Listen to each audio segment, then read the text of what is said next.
Ang 5 mabisang halamang gamot sa pamamaga ng paa na maaari mong subukan ngayon. Number 1, aloe vera. Ang halamang gamot na ito ay kilala sa taglay nitong healing properties.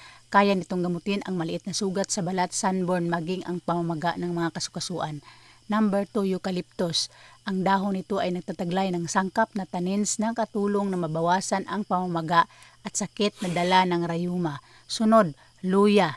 Matagal nang ginagamit ang luya sa tradisyonal na paggamot sa pagkahilo, pero maaari mo rin itong gamitin sa pamamaga ng paa o sa anumang pananakit ng mga kalamnan at kasukasuan. Sunod, tsaa. Ang tsaa ay popular na inumin. Ang mga antioxidant na tinataglay nito ay makakatulong na labanan ang pamamaga sa paa na dulot ng rayuma o arthritis. Sunod, turmeric. Ang aktibong sangkap ng turmeric, ang curcumin, ay nagtataglay ng sangkap na lumalaban sa pamamaga. Matagal na itong ginagamit sa tradisyonal na paggamot tulad ng Ayurvedic at Chinese medicine.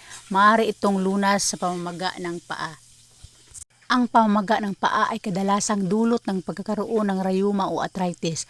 Ang mga sakit na ito ay nagdulot ng matinding pamamaga at pananakit ng paa. So yun po ang mga mabisang halamang gamot sa pamamaga ng paa na maaari mo nang subukan ngayon din.